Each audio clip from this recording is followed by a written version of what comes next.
My ex-wife and her lawyer lover took everything. My home, my company, $6.7 million in savings, even my own son. Sue me, she laughed. I'm untouchable. Then, just when I thought it couldn't get worse, my son, my own son, banned me from his wedding at his new bride's demand. I was broke, alone, and completely defeated. I went to close my grandfather's old savings account, just hoping for $50 to get by. But the bank teller went pale. Sir, she said, this account's been gaining compound interest since 1960. What she showed me next left me speechless. And what I revealed at that wedding. It silenced them all. This is the story of how I lost everything and gained it all back in an instant. If you believe that justice must be served, subscribe to Inspiration Seeker. Like this video, and comment Untouchable down below if you're ready to hear how I broke them. The gavel crack sounded less like a judgment and more like a bone snapping. My bone. I just stood there, mute, staring at the wood paneling of the Suffolk County Courthouse. My hands were numb. I couldn't even feel the cheap off-the-rack suit I was wearing. My own custom suits, the symbols of my success, had already been seized as disputed assets. I was Michael Sullivan. At least I was. I had built Beacon Logistics from nothing. From a single leased van and a freezing warehouse in the Seaport District, I'd turned it into the smartest logistics company in Boston, analyzing data streams when my competitors were still using clipboards. I built an empire of efficiency, and in 90 minutes, I watched it all dissolve. The judge read the final decree, his voice monotone. The business, Beacon Logistics, awarded to Claire, my ex-wife, as reparations for emotional distress and financial mismanagement on my part. The house, our beautiful brownstone on Beacon Hill, the one my sleepless nights had paid for, hers.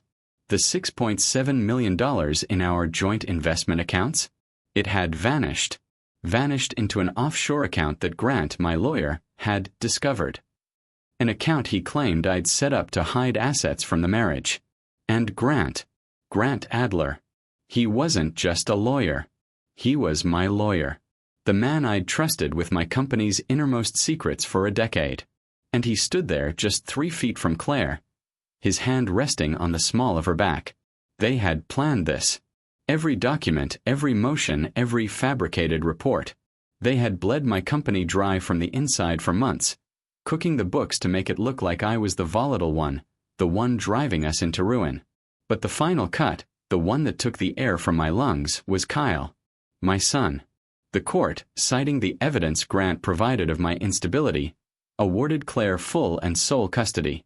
As they walked past me toward the exit, Claire paused. She adjusted the silk tie on Grant's suit, my lawyer, her lover. She looked back at me, her eyes as cold and gray as the Charles River in January. Try and sue us, Mike, she whispered, a small, cruel laugh escaping her lips. We're untouchable. The months that followed weren't just a fall. They were a free fall. My new home was a third-floor walk-up in Somerville, with peeling linoleum floors and the constant smell of burnt garlic from the apartment below. The man who used to chair board meetings now spent his days scouring online job forums for entry-level logistics work, only to be told he was overqualified, or worse, a potential liability, given the public nature of my divorce. Grant and Claire had made sure the story painted me as the villain, the reckless CEO who lost it all. I was surviving on credit card cash advances, selling off the last few things of value that hadn't been seized.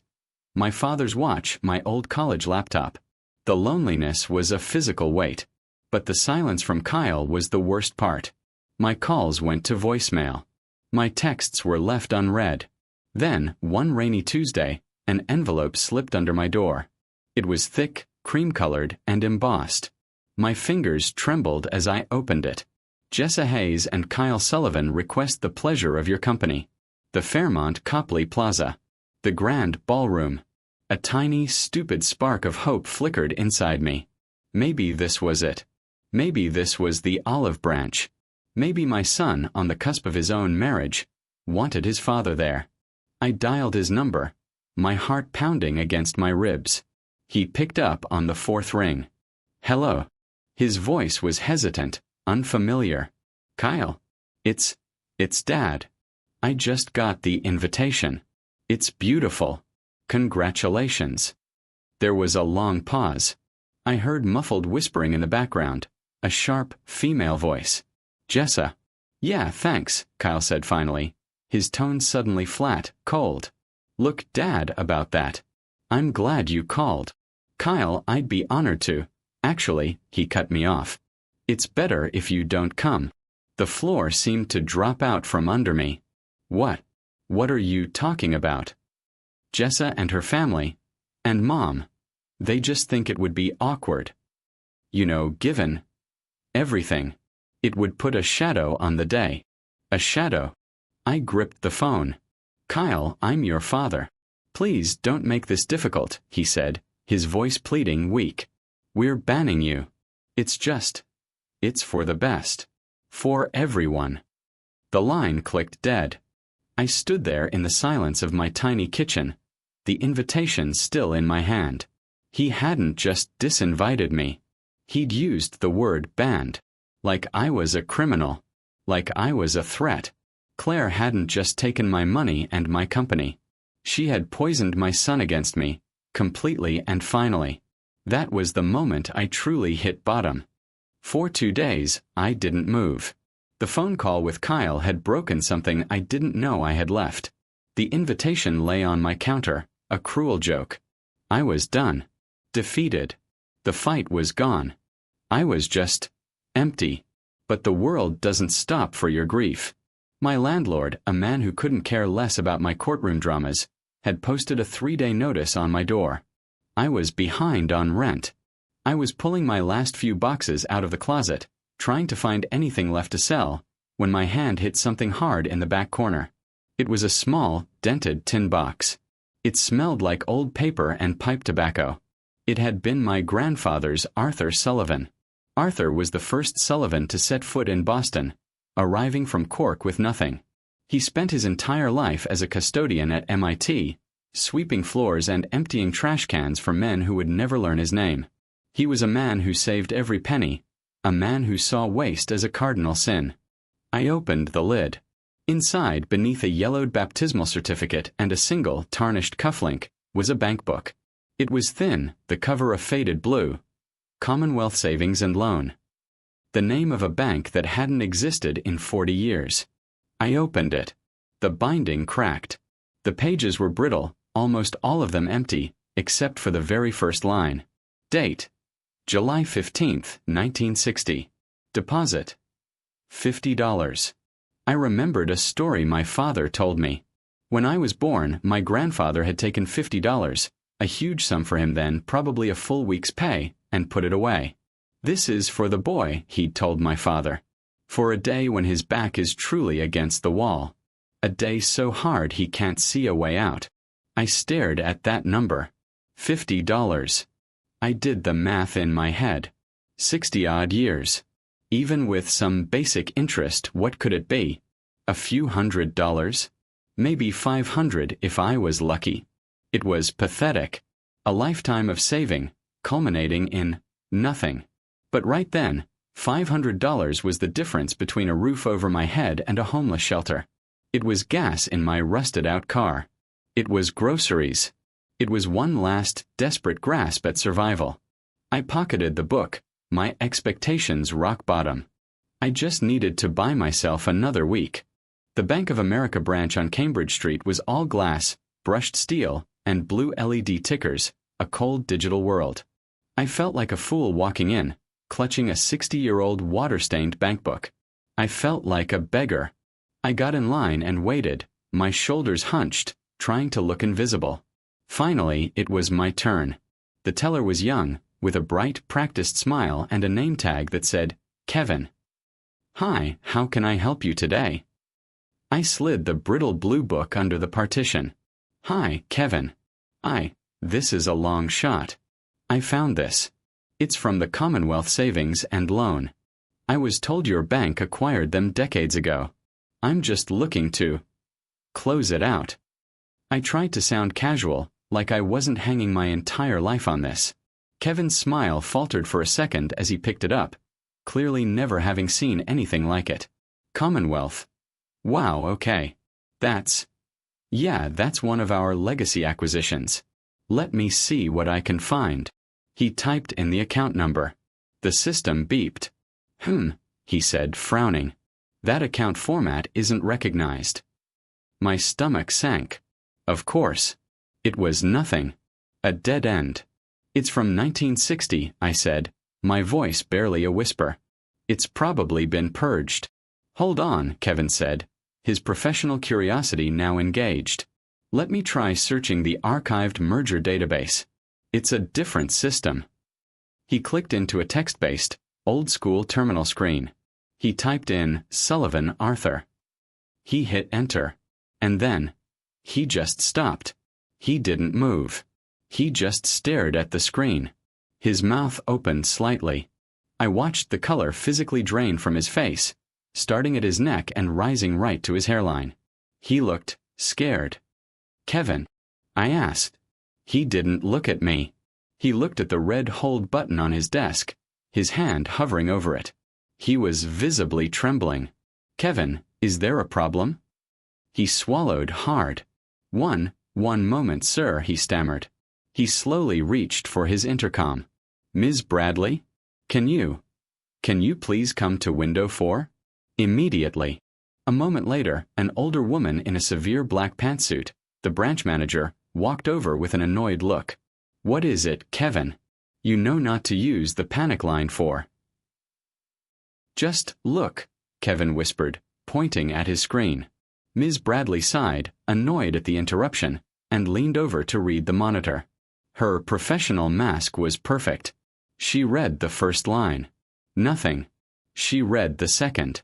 Her eyes widened slightly. She read the third. And her hand flew to her mouth. She went as white as a marble statue. She looked up at me. Her annoyance was gone, replaced by a look of sheer, unadulterated shock. Mr. Sullivan, she said, her voice low and trembling. Please, come with me to my office. Right now. The walk to Ms. Bradley's office was the longest of my life. The frosted glass door clicked shut behind us, sealing us in a sudden, heavy silence. My mind was racing. Was this a mistake? Was it fraud? Had my grandfather, the most honest man I'd ever known, done something illegal? In my new world, good news didn't exist. I was bracing for another blow. Ms. Bradley sat behind her large mahogany desk. She took a deep breath, visibly composing herself. She wasn't just a branch manager anymore. She was a corporate representative about to handle a major incident. Mr. Sullivan. Michael, she began, folding her hands. What I'm about to show you is highly unusual. I've been in banking for 30 years, and I've never seen this. Is it a problem? I asked, my voice thin. Do I owe money? Her expression softened. No, Mr. Sullivan. Quite the opposite. She logged into her terminal, her keyboard clicking.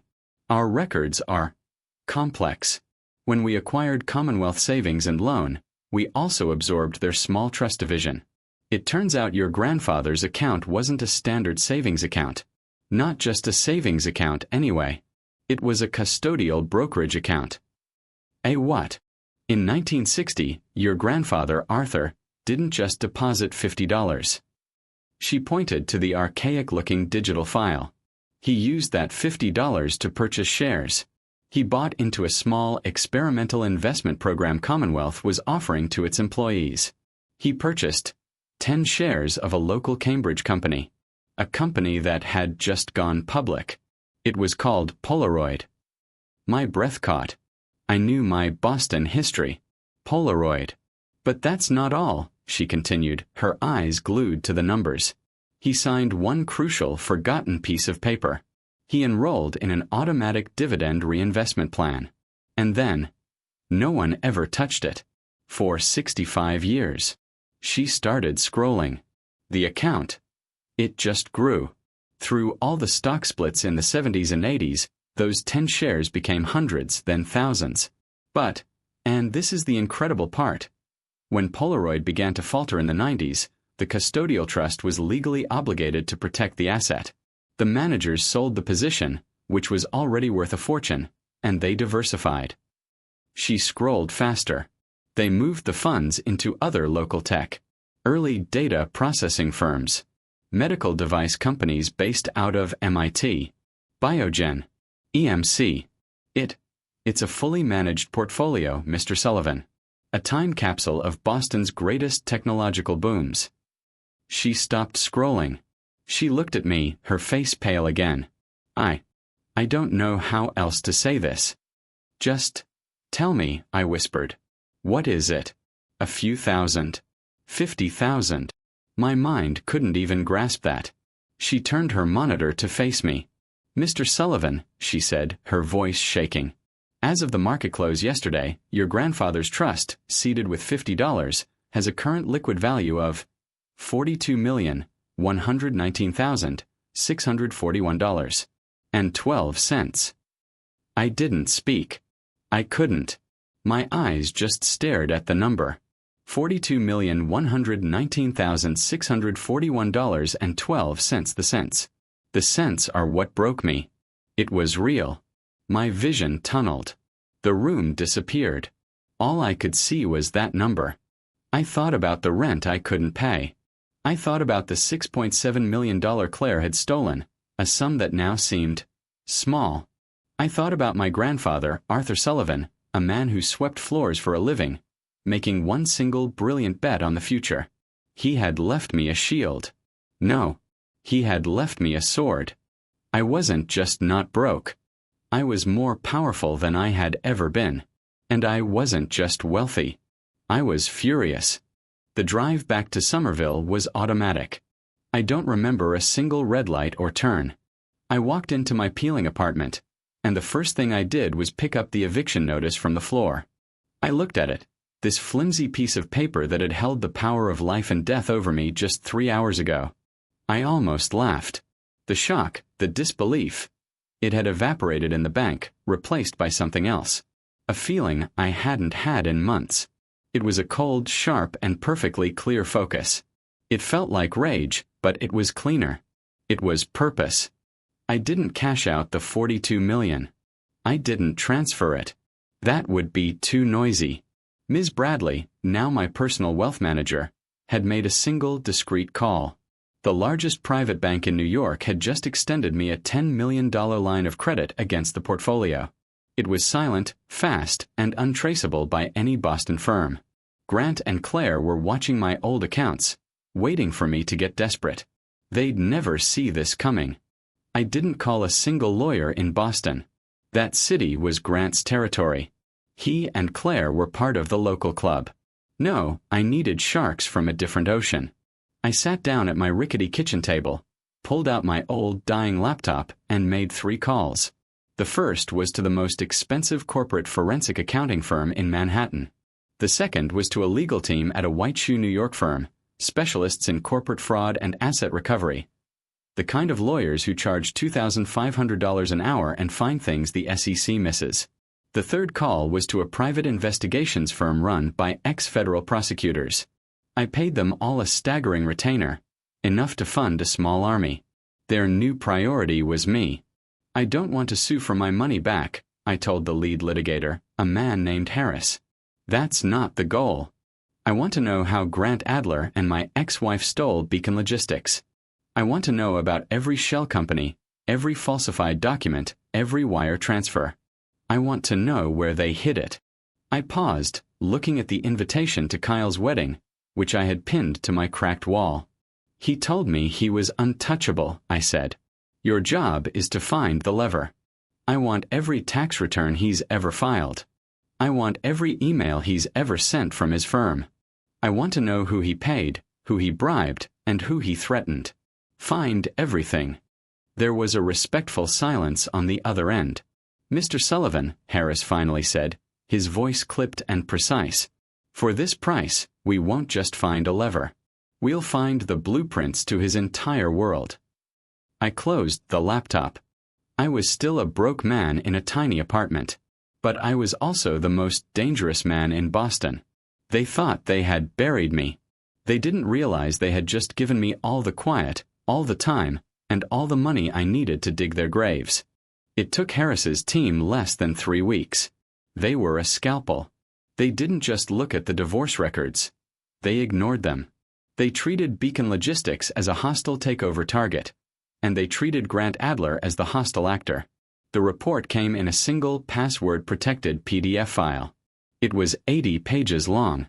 I read it in my tiny Somerville apartment, and with every page I turned, the cold, clean rage I felt began to solidify into a block of ice. This wasn't a divorce. Harris was right. It was a corporate decapitation. Grant Adler was brilliant. I'd always known that. But this was meticulous. 18 months before Claire ever filed for divorce, Grant established a new, anonymous LLC in Delaware, Adler Asset Holdings. Just another name in a sea of corporate filings. Then, as my legal counsel, he began to systematically dismantle my own company from the inside, using the very keys I had given him.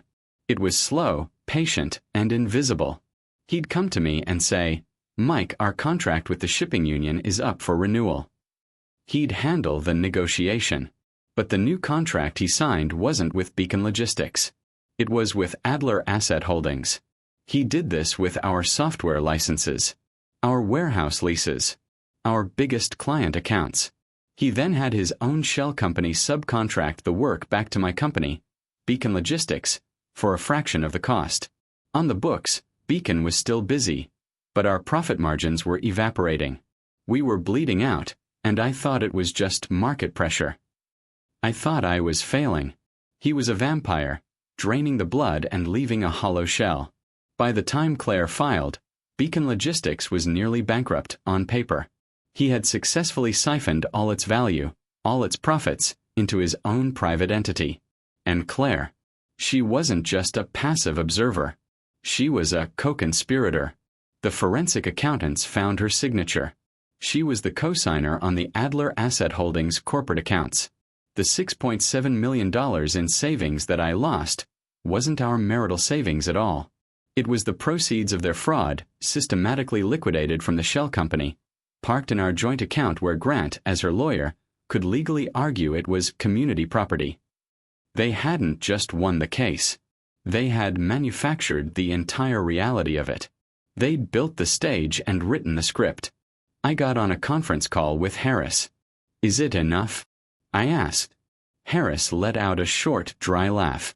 "Mr. Sullivan, this isn't enough. This is a masterpiece of self-incrimination. They used their own law firm servers.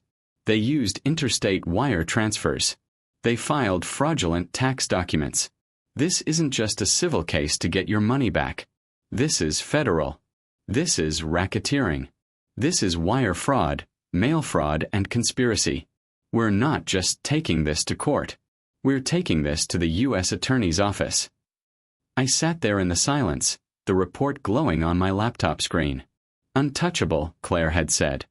I looked up at the wedding invitation, still pinned to my wall. The date was circled in red. They had given me the evidence. And my son had just given me the venue. "Hold the report, Mr. Harris," I said. "Don't file anything yet. I have a specific date in mind." The day of the wedding arrived. It was a crisp, clear Boston evening. I didn't get ready in my Somerville apartment. I'd checked into the presidential suite at the Four Seasons under a different name. I took my time. I had a long, hot shower. I put on the suit I'd had flown in from a tailor in Milan, a dark charcoal wool suit that cost more than a year's rent on my apartment. It wasn't flashy. It was a suit that signaled weight. It was armor. I didn't arrive for the ceremony. I wasn't there to object. I was there for the celebration. I walked into the Fairmont Copley Plaza's grand ballroom during the cocktail hour. The scene was obscene. A 10-foot-tall ice sculpture of a swan. Mountains of oysters and shrimp. A string quartet playing Vivaldi. The air was thick with the smell of expensive perfume and lilies. And I knew, as I looked at the gold leaf trim on the ceiling and the rivers of champagne, that I had paid for every last drop of it. This was the plunder from my life, put on display. I walked past the guest book and straight into the ballroom. A few guests smiled at me, assuming I was some Hayes family associate from New York. I just nodded politely. Then she saw me. Claire. She was in a stunning emerald green gown, holding a glass of champagne, laughing with a group of friends. Her eyes scanned the room, and they locked on mine. The laugh died on her lips. The glass froze. Her face went slack, a mask of pure, uncomprehending shock. She didn't see the broken man from the courthouse. She saw someone she didn't recognize. Grant, standing beside her, noticed her expression and turned. His politician's smile faltered, replaced by a cold, narrow-eyed stare. He saw a problem. He immediately put his glass down and started moving toward me. His hand raised to discreetly signal for the hotel security. But Kyle saw me first. He was across the room with Jessa, laughing as they posed for a photo. His eyes met mine and his face contorted. It wasn't shock. It was pure, unadulterated rage. "Dad!" he hissed, loud enough for the tables nearby to hear. The string quartet was still playing, but a bubble of silence was growing around me. Jessa looked at me, then at Kyle, her face a mask of confusion. "Kyle, who is that?" "Dad, what are you doing here?" Kyle stormed across the floor, his new tuxedo straining. He was red-faced, furious, embarrassed. I told you. You are banned. You can't be here." He got right up in my face, jabbing a finger at my chest. "Security. Get him out. Get him out of my wedding. Now." The music stopped. The entire ballroom, hundreds of Boston's elite, went completely silent. Every eye was on me. Grant and Claire were frozen halfway across the room. Jessa looked horrified. I didn't move. I didn't flinch. I just looked at my son's angry, contorted face. I let his words hang in the dead air. I let everyone in that room see the scene he was making. I let him show them exactly who he was. I waited 1 beat, 2 beats. Then I calmly looked past him, my eyes finding Grant and Claire. I raised my voice, not to shout but to project. "Don't bother with security, Kyle." I reached into my breast pocket. My son was still screaming, "Get him out!" His face purple with rage. The 2 security guards, big men in ill-fitting black suits, were advancing. Grant was right behind them, his face a mask of controlled fury, ready to have me physically thrown into the street. I just held up one hand. Not at Kyle. At the guards. They stopped. In that moment, they didn't see a banned father. They saw the man in the charcoal suit, radiating an authority that was so absolute, it rooted them to the spot. I calmly walked right past my son, as if he were a piece of furniture, and stepped onto the low stage where the stunned string quartet was frozen. I took the microphone from its stand. The slight thump of it going live echoed through the ballroom. "Good evening, everyone," my voice boomed, calm and clear. Every head in the room was locked on me. I apologize for the interruption. I looked at Kyle and his bride, Jessa, who looked like she was about to faint. "Kyle, Jessa, what a beautiful wedding." Then, I let my eyes travel across the room and lock onto Grant and Claire. And Claire, "Grant, you've truly outdone yourselves. All of this." I gestured to the ice sculpture, the mountains of food, the rivers of champagne. "It must have cost a fortune." I let that hang in the air. My fortune, specifically. A collective gasp went through the room. Jessa's eyes darted to Kyle, her face a pale mask of confusion. "What is he talking about?" she whispered. "He's delusional. He's drunk," Grant shouted, finding his voice. He pointed at the guards. "I told you to remove him." "I wouldn't," I said into the microphone, my voice stopping them again. "Because I'm not here as a guest. I'm here as a material witness." The room's temperature dropped. "I'm here to deliver my wedding gift." I looked directly at Grant. "Grant, you are a meticulous man. I've always said that. But you got sloppy. You used your own law firm's servers." If Claire had been pale before, she was now translucent. Grant's mask didn't just crack. It shattered, replaced by a raw, sudden panic. "You see, I hired a team," I continued. "A very, very expensive team from New York. And they found Adler Asset Holdings. That was the name. the kill shot. I saw Grant's knees almost buckle. Claire let out a tiny, strangled sound. "And my gift," I said, finally pulling my phone from my breast pocket and holding it up for all to see, "is an email. I sent it 10 minutes ago." I looked at Grant. It's a courtesy copy. The original 80-page report detailing, let's see, wire fraud, mail fraud, conspiracy, and racketeering, was delivered by Federal Messenger to the desk of the U.S. Attorney for Massachusetts an hour ago. The room wasn't just quiet. It was a vacuum. You could hear the ice sculpture dripping. Jessa Hayes, the bride, had taken 2 involuntary steps away from Kyle. "You!" Grant stammered, his voice a hoarse whisper. "You're bluffing." "Check your phone, Grant," I said, my voice ice. "I'm sure your law partners are trying to reach you. They're probably being served with warrants as we speak. Oh, and Claire." I looked at my ex-wife, who was now clutching Grant's arm. "Your digital signature is on every single fraudulent transfer. You told me you were untouchable. You were wrong." I let those 2 words, "you're wrong," hang in the dead air. They were an epitaph. Grant's pocket started to vibrate. A frantic, desperate buzzing that was obscenely loud in the total silence. He didn't check it. He couldn't. He was paralyzed, staring at me, the blood gone from his face. He knew it was true. Claire was the first to completely break. The mask of untouchable arrogance didn't just crack, it disintegrated. A raw, guttural sob tore from her throat. No, Mike, you can't. You can't do this. This is your son's wedding." The room erupted. Not in sound, but in whispers. The rapid, venomous schadenfreude of the Boston elite. This was a scandal for the ages. I saw Jessa, the bride, the socialite. Her eyes darted from Claire's sobbing, collapsing form to Grant's ashen, frozen face. Her expression wasn't confusion anymore. It was cold, reptilian calculation. She was re-evaluating the merger. This wasn't the dynasty she'd signed up for. She looked at Kyle, her new husband, not with love, but with a look of pure, unadulterated contempt. Kyle was the last to understand.